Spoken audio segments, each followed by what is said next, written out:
Last question today. What makes Roy Cohn tick? Roy Cohn wanted a different son from the son that God gave her. And that imbued him a sense of shame about who he was. And his father gave him the language through law and politics to express his shame. I was in his office when Nancy Reagan called and thanked him for getting her husband elected. Cohn looked at Donald Trump as a protege. Attack. Don't settle. Don't apologize. Attack. When you look at Cohn's life, you're shining a light on demagoguery, hypocrisy, and the darkest parts of the American psyche. That's a look at the new film, Where's My Roy Cohn? The story of one of the most controversial and influential American men of the 20th century, one who many say helped create the current president of the United States. Joining us now, director and producer of the film, Matt Turnauer. Matt, great to have you on. So tell us, who was Roy Cohn?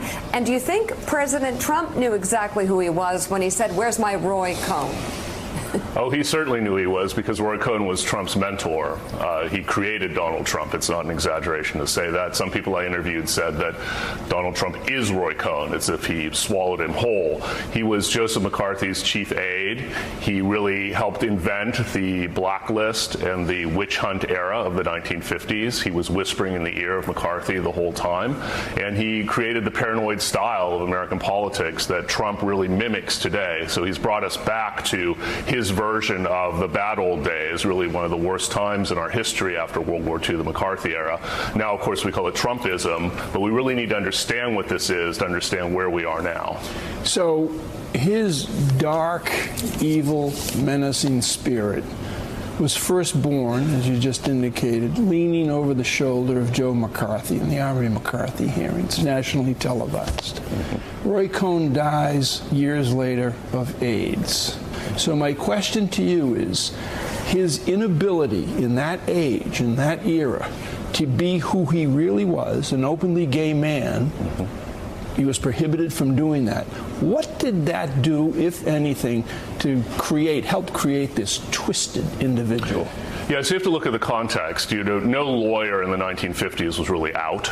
Okay, so we can't fault him for that. He was a deeply closeted gay man, as was J. Edgar Hoover, by the way, who was his mentor. Okay, so we're looking at this kind of incredible, dark, paranoid strand of American politics. But the difference between Cohn and the rest of the people who might have been gay in the 50s is that he persecuted gay people.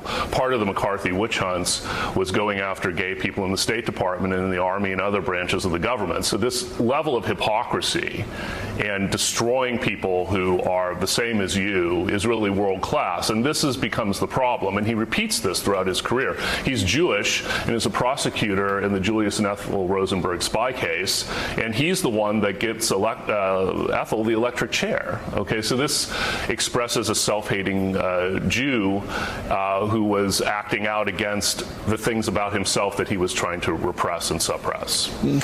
Matt, this film is so timely because you use it to explore a bigger theory of the big lie, that maybe the public will doubt a small lie, but if it's just so ridiculous and so incredible and you repeat it over and over, much like McCarthy and then Roy Cohn, that you can't fight for the truth anymore. And what did you learn about why Roy Cohn was successful in that era, and what does it teach us about Donald Trump now?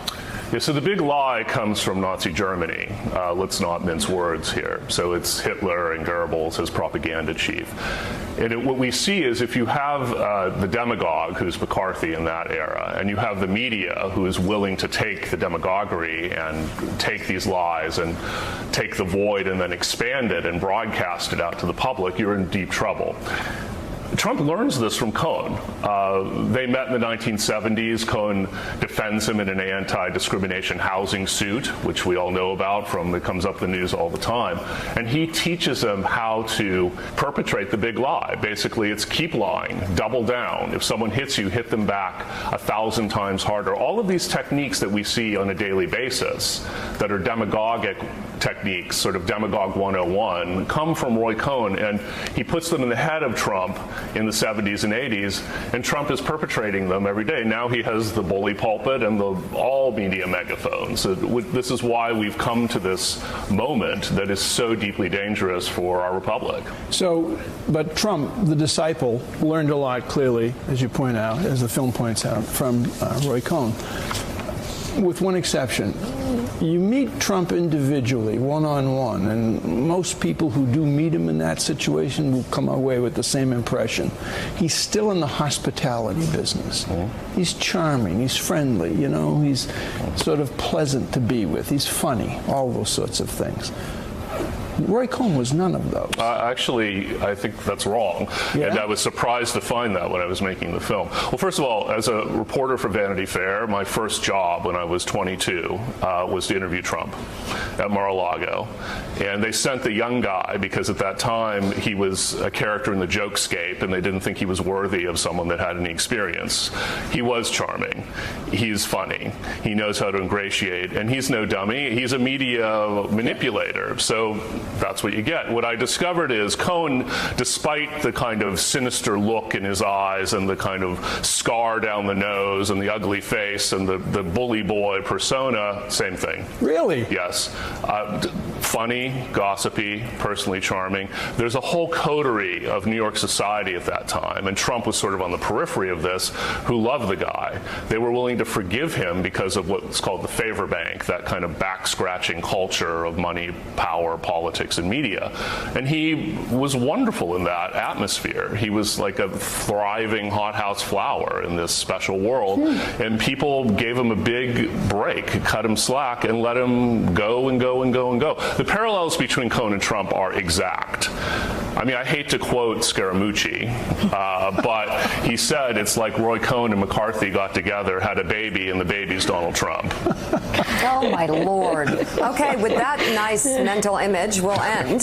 The new film is Where's My Roy Cohn? Matt Turnauer, thank you very, very much. Appreciate your being on the show this morning. Stephanie Rule picks up the coverage right now.